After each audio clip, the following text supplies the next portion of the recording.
Well, it's that time of the year again. The time where we break out the spooky house decorations, watch scary movies, and, of course, play scary video games. Halloween is my personal favorite holiday, and it's the perfect time of the year for me to play my favorite horror games. I've made it no big secret that survival horror is one of my favorite video game genres, but something I don't see as much is when horror games go in a more action-oriented direction, where you don't have to worry as much about inventory management or solving puzzles, and the gameplay is balls-to-the-wall action set in a creepy or scary atmosphere. It's definitely a refreshing change of pace if you're starting to get bored of the slower, more methodical horror games. And one game series that falls more into the category of action horror is Surreal Software's The Suffering, a 2-game franchise published by the late great Midway in the mid-2000s. The Suffering was brought to us by the same developer behind the Draken series, another series I'll have to pay my respects to someday.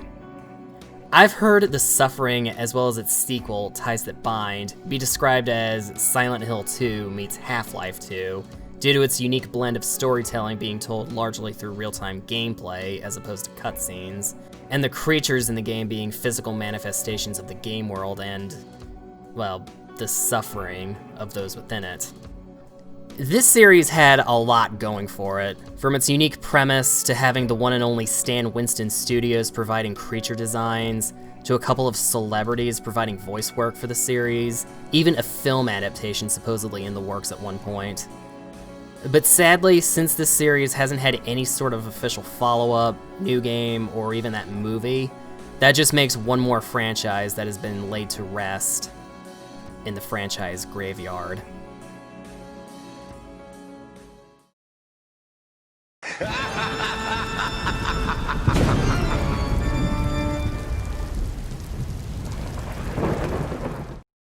With these big retrospective videos, I like to talk a little about the development history of a game or a series if it's possible. So before we start talking about The Suffering, I want to spend a little time talking about the unreleased game that Surreal were working on prior to this.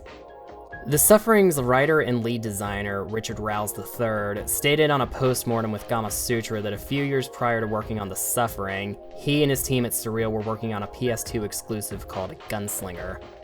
It would have been an action-adventure game set in the Wild West where players would go up against a corrupt land baron. Among the things featured in the game was the morality system, where as you progress, NPCs would react to you depending on choices you made throughout the story. According to Rouse, it was a very complex system, one that would ultimately be deemed too ambitious, as it would have involved towns full of people all reacting differently to you and your actions. And it would have been impossible for the PlayStation 2, which was still in its infancy at the time, to keep track of all of the AI needed to make it convincing to the player. Gunslinger would eventually be cancelled somewhere between 2001 and 2002, and it was then that Rouse wrote a 2-page pitch for his next game. Something he described as a stylized horror shooter. The frenetic gameplay of Devil May Cry meets the horror setting of Resident Evil and the immersive game world of Half-Life.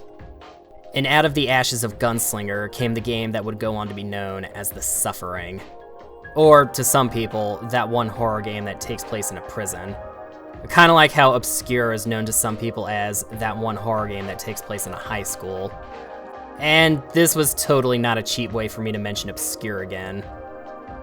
I mean, why would you even think that?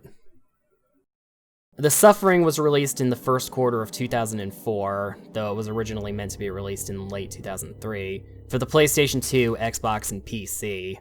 Supposedly, a GameCube version was also being planned, but this was around the time that third-party publishers realized that the GameCube is where the third-party games go to die, so they scrapped it. Funny thing is, this is actually my third time playing through this game. My first time was back in 2007 on the PS2, then on the Xbox back in 2017, and finally on the PC for this video. So I've effectively played this game on all 3 platforms it was released on. The game follows a guy known simply as Torque, and right out of the gate, it begins with him being escorted to his cell on death row at Abbott State Penitentiary, a maximum security prison on Carnate Island, an island just off the coast of Maryland with a dark and violent history. So, needless to say, this is one of the worst places on Earth to be, But when you're accused of murdering your wife and 2 kids, then that's what you get. The only problem is that Torque claims to have blacked the whole thing out and doesn't remember doing it. Word is he shaved half the Aryan Brotherhood over at Easton. So fucking what? I can understand a guy killing his old lady, but he popped his kids too. Motherfucker deserves to be strapped down and dosed. You believe what the COs tell you, Slick? You don't know shit about the man. I'm telling you, what I heard, he's all right. This is where the game's morality system comes into play, but we'll get more into that later. Also, I want to mention really quickly, this cutscene with the death row inmates is one of my favorite cutscenes in any video game. You never see these characters again after this, as they get killed off almost immediately afterward. But the writing and the acting are so good that I couldn't help but have it stick with me. That cocksucker's not gonna be alright for long if he's in the row with the rest of us short-timers. Shut your cracker ass, Goose. Almost as soon as Torque gets into his cell, some kind of earthquake hits and the prison gets invaded by grotesque monsters that slaughter everyone. Torque sees this as his chance to escape his cell, and it isn't long before he receives a phone call from the soul of his murdered wife, Carmen, saying that Carnate brings out the evil in everyone and urging him to escape the island. The entire prison is under attack, but it isn't long before you find your first weapon and your first temporary ally. And this is where the game's morality system first comes into play, as you can allow him to assist you in the game's first few fights against the monsters, or you could just outright kill him. And you can do this with every NPC in the game, and it'll affect the game's dialogue, the endings you receive, even Torque's physical appearance if your karma's low enough. You'll get a brief flash on screen of Carmen either praising you or scolding you, depending on if you do something good or evil. And again, the moral choices you make will have an effect on what characters say during cutscenes and during gameplay. Though, aside from just killing NPCs or assisting them, there are a few other situations that can raise your karma meter if you're going after the good ending, such as locking an inmate in his cell so nothing can hurt him, or helping a corrections officer turn the power back on in his mansion so he can listen to his music. Not all of these have to be done in order to get the good ending, but it's something that can balance out any bad that you might do. If you help out everybody you can, it's pretty easy to get the good ending if you're after it specifically. And I don't know how I went this long without talking about the monsters, but this is where the Silent Hill influence comes into play. These bizarre creatures attacking the prison are all visually based off of the dark history of Carnate Island, many of which are based on methods of execution that are carried out in Abbott. You've got the Slayers, common enemies that are physical representations of beheadings, the Marksmen, who are based off of firing squad executions, and the annoying as hell Mainliners, who are based off of lethal injection. These guys are pretty annoying as they can disappear and reappear from liquid on the ground and jump on you and try to inject you with something. But don't worry, it doesn't kill you unless your health is really low. Then you have the enemies that are more so based on Carnate's history rather than forms of capital punishment. There's the Burrowers, who represent a mineshaft cave-in on the island that was responsible for burying working inmates alive. In retaliation, a group of angry inmates lynched 5 COs, which led to the creation of the Nooseman enemy, which can attack you from the ceiling. There are the Festers, a manifestation of slave traders that crash their ship and trap them inside, leaving them to be eaten from the inside out by rats. Rats that this thing can attack you with. And then finally, there's the Inferna, an aggressive enemy that can set your surrounding area on fire. These are meant to represent a witch burning that took place on Carnate. Aside from being pretty hard to defeat, as they are the last new enemy type encountered in the game, once you defeat them, you also have to destroy their ashes or they'll respawn indefinitely. Luckily, they can be easily destroyed by just shooting at them. And this isn't even covering the boss fights in the game, but more on that later. Speaking of shooting, since this is an action horror, you're going to be doing a lot of it. Since the game prefers to keep the action moving, it may seem a bit strange that a prison would just have live ammunition lying around, but I'm not complaining. But yeah, the game is relatively light on puzzle solving, save for a few key areas. For the most part, you're going to be spending most chapters going from point A to point B and fighting any enemy that gets in your way. You get a revolver, which later becomes 2 revolvers you can use together or separately, as well as a shotgun, a Tommy gun, grenades, a flamethrower you can find the parts for, even a few turrets that you can main in certain chapters. There's even a secret weapon that you can find pretty late in the game that's basically just a live chicken that fires eggs. It looks ridiculous, but it can completely obliterate any standard enemy. The shooting is pretty satisfying to do in this game, but you will be doing a lot of it. Like, a lot. A few enemies like the Festers and the boss encounters do require different tactics to kill, but for the most part, you're gonna just be gunning them down, sometimes waiting for an opening beforehand. And that's really about it. But one thing that can help the fights go by faster is Torque's Insanity mode. Killing enemies fills your insanity meter, and when it starts glowing, you can activate it and just hulk out into this big monstrosity.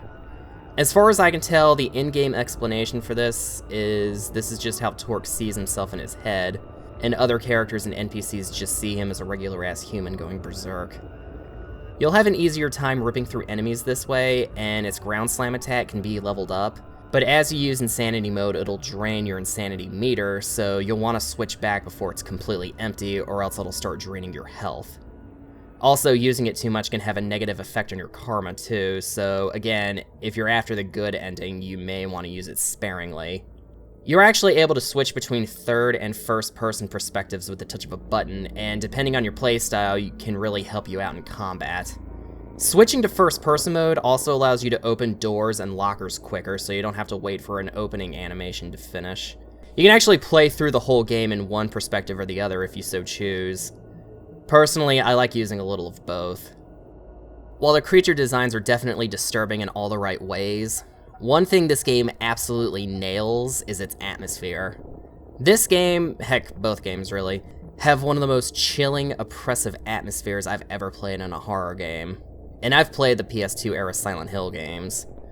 There's just this evil aura hanging over the entire game, and it's not afraid to dive into dark subject matter like child death, war, even references to slavery. Despite the game looking a bit dated, even by 2004 standards, the environmental design is superb. On the downside, the characters' facial animations don't emote much past the most basic mouth movements, even during cutscenes. Something the sequel definitely improves on. Not to mention, this game is gory as hell. The shotguns can take big giant chunks out of enemies, and blood spatters so much in this game that Torque himself can even be covered in it after lengthy gunfights. It fades eventually, but when it's there, it's a nice touch. Again, the game's visuals have aged a little bit, but they still manage to have some pretty brutal moments here and there.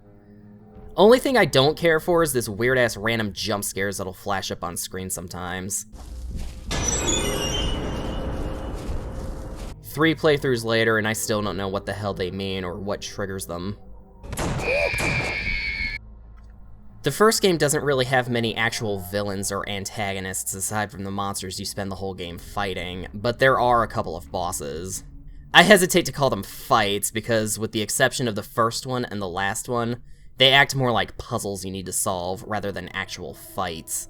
Which I actually kind of appreciate since A, it gives these moments where these characters show up more significance, and B, you're already doing enough shooting as it is, so to add more on top of that would make these fights feel samey and kind of bland. You first go up against Hargrave, the corrupt warden, and his fight is more like a big wave of enemies you have to take out while he sits in a room shooting at you with a mounted turret. You can eventually get him off of it if you do enough damage, wherein you can take the turret for yourself and just lay waste to everything in your path. You then go up against a swarm of regular enemies while trying to destroy the film projectors of Dr. Killjoy, the psychiatrist and medical practitioner of Carnate's asylum. Then it's back to Abbott, where you have to help the soul of Horace, who represents death by electrocution as he himself was executed in the electric chair, by destroying the circuit breakers powering the chair. Next up is my own personal favorite character, Hermes, who might be the closest thing the first game has to a real antagonist. He's meant to represent death by gas chamber, as he would eventually go insane and take his own life by throwing himself into a gas chamber, his soul coming back as a noxious gas. It's another puzzle fight where you have to shut off the gas, slowly filling the room and trapping him in the furnace. And finally, at the end of the game is a 3-phase fight against Torque's manifested anger and wrath. The strategy here is to fight him as normal until his second phase, where he appears as human, where you then have to go insane and fight him as the monstrosity. Trying to fight him while still human will just damage you instead.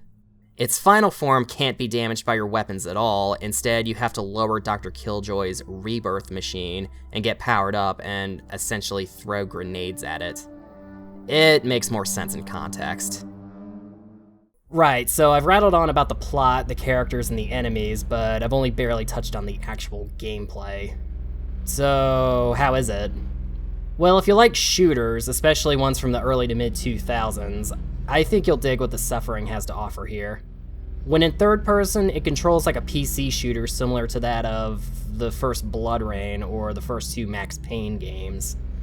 First person mode controls about how you'd expect it to. Heck, similar to Max Payne, you recover your health by using painkillers, and you're able to carry up to 9 bottles of it at a time. You also have your entire arsenal available to you at all times as well, just like in Max Payne. Which is great because these enemies can be real bullet sponges.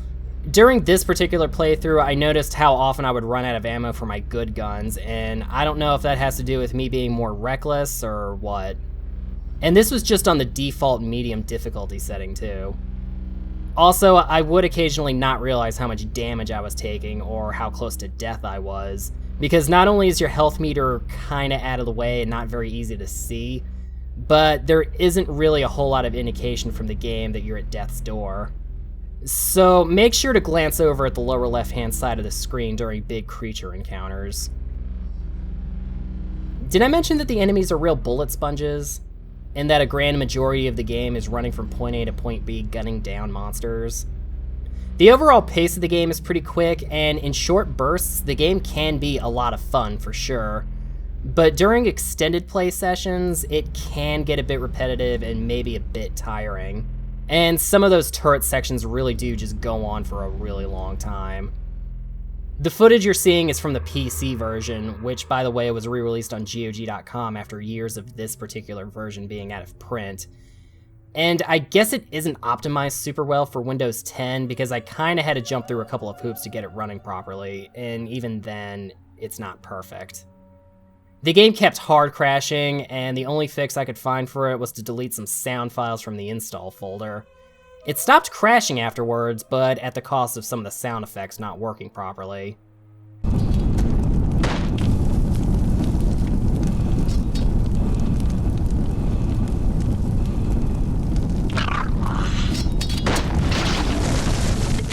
When I got around to playing the second game, I downloaded a fan-made patch that made the game run perfectly, so I imagine doing the same for this game would make it work well too. I just didn't have time to install it for the first game and start the whole save file over again. I can at least confirm that console copies are still floating around, and those are pretty stable from what I've played, so that may actually be the easiest way to play this first game. This was made during a time when developers focused more so on console versions of games and then would toss the game onto PC as an afterthought, instead of today where it's the other way around. But as far as the first game goes, I think that about covers it. It's dark, it's violent, the subject matter outright refuses to pull its punches, and what we ended up with was one of the most memorable games of the 6th console generation in my opinion. The shooting, while it can get stale during extended play sessions, is still satisfying, and it has one of the most chilling atmospheres for any horror game from around this time that still holds up reasonably well today. The Suffering reviewed very well and would go on to sell over 1.5 million copies, and Midway were very quick to greenlight a sequel just 1 month after its release.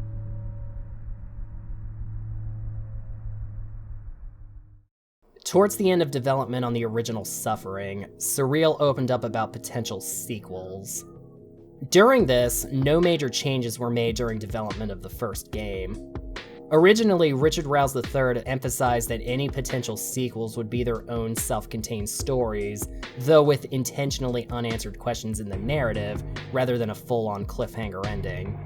He stated in an interview with IGN, quote, "What's of paramount importance to me is to make a game that players can finish and feel like they've received a complete experience, not that they need another chapter to get closure."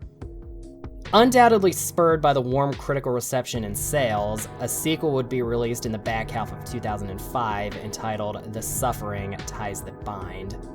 Once again released on the PS2, Xbox, and PC, the sequel picks up immediately where the first game leaves off.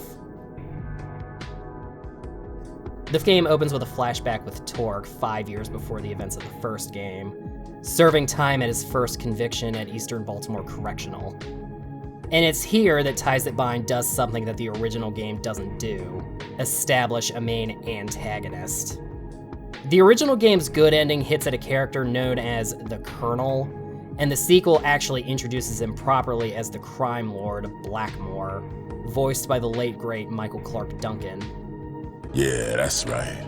I'm a last-minute entry, and now I'm playing this game. And so is Torque, actually, who can shockingly speak now.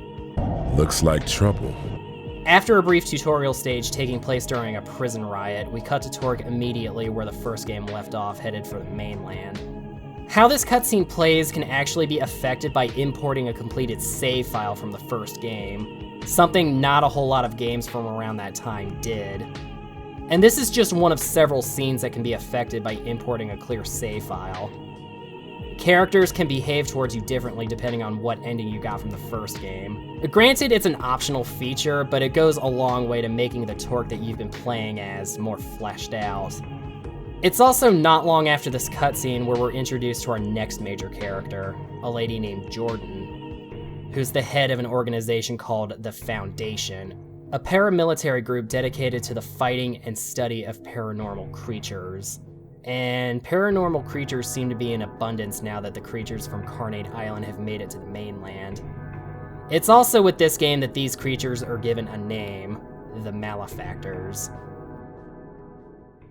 Torque is able to get free after a power outage, and throughout the game he is once again assisted by the soul of his ex-wife, Carmen. He's also haunted by hallucinations of his 2 kids, just as he was in the first game. And it's probably around here you'll notice a major change made to the gameplay. You're only allowed a 2-weapon loadout. I guess it's because the first 2 Halo games were popular around this time, but Ties That Bind now limits you to only being able to carry 2 weapons at a time. And if you happen to see one laying around that you like, you'll have to drop one of the ones you're carrying in order to pick up the new one. You'll more often than not get weapon crates filled with enough ammo to cover whatever situation you're in, but it's still a bummer to be stripped of most of your weapons. You also can't carry painkillers anymore and need to rely on finding them in the environments to heal yourself. Though the weapons you do get this time around are still pretty fun to use. You get pistols, magnums, 2 different types of shotguns, 3 different types of assault rifles. Hell, you can even get a grenade launcher and a rocket launcher in this game. The shooting definitely feels a lot more refined and solid in this game compared to the original, though. Which is great because, again, you're going to be doing a lot of it. Frankly, not a whole lot about the core gameplay has changed all that much, so I doubt I really need to get too much into the basics here. It's still a pretty linear, go here, now go there, kill everything in your path, help this person if you so choose sort of deal that the first game was. There will be a few more times when you'll need your insanity transformations to tear down fragile walls, and this time you can even upgrade your monster's form and gain new attack types depending on what kind of karma you have. Ties That Bind takes place in the city of Baltimore, Maryland, and while I personally have never been there, after playing this game, I don't think I ever want to go to Baltimore. I know it's just a game, and the actual city of Baltimore is probably nowhere near as bad as what's depicted here, but in an effort to keep in line with the dark tone of the first game, the city is littered with drug addicts and decaying corpses. The city is attacked by the Malefactors, but some of these corpses look like they've been here for a while. Not to mention, this time around, the Malefactors are meant to be the physical manifestations of Baltimore's urban decay. This is, for me personally, one of the most disturbing, unsettling, and uncomfortable horror games I've played. In a good way. There are a few returning enemies from the first game, though this time they're given slight redesigns to line up with the theme of Baltimore's dark history. Or at least the dark history according to this game. For starters, the Slayers are back, this time representing Baltimore's history of knife-related crimes. Mainliners are also back, this time representing the numerous drug dealers infesting the city. The marksmen represent the quelling of civil uprising by military force, and the burrowers represent those who died from cave-ins during the construction of the city's tunnel system. New enemies this time include the Gorger, huge hulking monstrosities meant to represent mass starvation, Triggermen, spider-like enemies who represent Baltimore's gun crimes, Suppressors, who represent police brutality, and Isolationists, who represent people who rotted away and died in solitary confinement. You also fight new fire-based enemies called Arsonists, who represent squatters and impoverished people being burned alive in abandoned buildings. They're thankfully not quite as annoying to fight as the Infernos from the last game, as they can't come back to life, but they can still be pretty annoying as they can set you ablaze, and also ignite and blow up any cars or oil drums around you. Here's a tip for you: if you're on fire, remember what they told you in school. Stop, drop, and roll.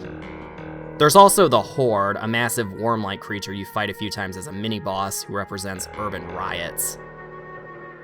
Something new this game adds are captain enemies, ones who can only be defeated when Torque is transformed. And I'm not gonna lie, they're kind of annoying. They'll spawn an infinite number of enemies, which will fill your insanity meter when slain, so these encounters can either end quickly or slowly depending on how much ammo you have or how much insanity you have. There I go, quantifying insanity again. And considering that, just like in the first game, enemies can be pretty spongy, you may end up getting unlucky and have these encounters go on for more than you'd like. There's usually ammo supply crates not too far from where you are, so for the most part, you are well supplied enough, but I still kind of wish enemies went down just a little more quickly. Oh well, I guess that's what easy mode is for. Horus and Hermes don't appear in this game, but in their place we get two new antagonists. There's Copperfield, a slave hunter who may or may not have chased Torque's ancestors. He's usually accompanied by Maulers, a new enemy type that represent his intentionally food-deprived bloodhounds. They look like regular emaciated dogs, but with human heads, and are definitely one of the more disturbing enemy types in the game. And then you have the Creeper, a former pimp turned serial killer. And this guy is just awful. Remember, blood's the best lubricant.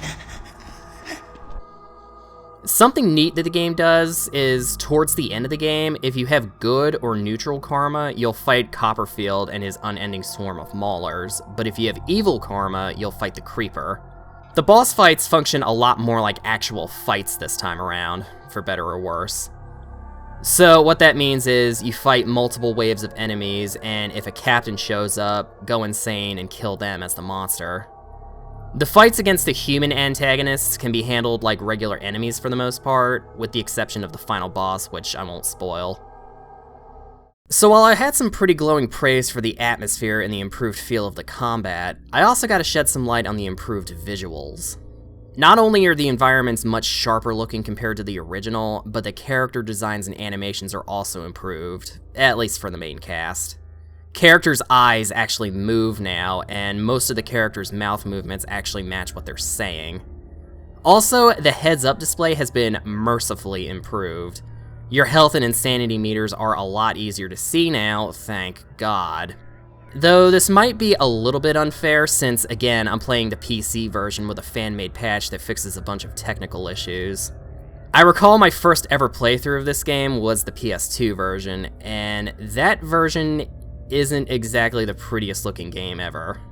As was the case with most multi-platform releases, the PS2 version was pretty ugly and super janky, and had a lot of bugs. I actually recall running into a game-breaking bug in the PS2 version that halted all of my progress and forced me to start a new save file. The game would also crash during one of the major boss fights, but since you can save anywhere, I had to take out a wave of enemies, save when it was safe, and then continue just in case it crashed. The PS2 version specifically is pretty infamous for having the game crash here in this specific boss fight, which I won't spoil. Hell, when I got to the final boss fight, we both killed each other at the exact same time, and the game read it as me losing, and I had to do the whole fight all over again. It actually caused me to have a fairly negative opinion on the sequel when I played it years ago. but revisiting it on PC with the fan patch installed really made me come around. The PS2 version of the game is definitely the weakest, and I'd actually recommend avoiding that version if possible, but this ain't a bad sequel in my opinion. The PC version even has a quick save and a quick load in case you accidentally get an NPC killed or something. Even with the design choices like the 2-weapon only loadout and not being able to hold on to painkillers, Ties That Bind is still definitely a worthy sequel. This might change over time, but after having played this for this video, I think I actually kind of prefer Ties That Bind slightly over the original. I know this section of the video is shorter than the one on the original, but there really isn't a whole lot more to add on in addition to the original game. There are minor improvements here and there to the gameplay, and as long as you're avoiding the PS2 version, it's actually a bit more polished as well. It's slightly shorter than the first game, but overall, it still comes recommended.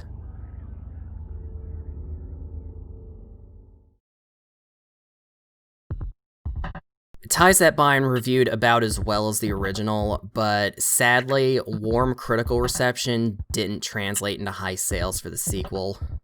So, despite ambitions to turn The Suffering into a multi-game series, Ties That Bind would serve as the only sequel the series would see. But luckily, this didn't spell the end for Surreal Software. At first. Shortly after the release of Ties That Bind, Surreal began work on what was to be their debut on 7th generation consoles, an action-adventure game called This Is Vegas. Revealed in 2008 and initially slated for release later that same year, This Is Vegas would have featured a much lighter tone in comparison to The Suffering. Though This Is Vegas missed its 2008 release date, something else got released in October of that year. The PC version of the first Suffering was temporarily released as freeware by the US Air Force. Yeah, no, really. This Is Vegas had its own troubled history. In 2009, Midway, the original publisher, would file for bankruptcy and sell many of their properties and studios to Warner Bros. Interactive. As luck would have it, Surreal would be one of those studios, but not before being hit with a round or two of layoffs. And to make a very long story short, This Is Vegas ran into some trouble during development, including difficulties with Unreal Engine 3 and Warner Bros. Not having a lot of faith in an expensive, unproven IP. In the end, This Is Vegas was canceled, and Warner Bros. Merged what was left of Surreal with another Washington-based developer they owned.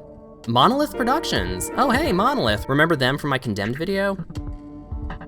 And with that seems to be all she wrote for the Suffering series. Or is it? In 2016, RelyOnHorror.com was able to snag an exclusive interview with Mr. Rouse, and he wasn't completely against the idea of returning to the series if such an opportunity were to present itself.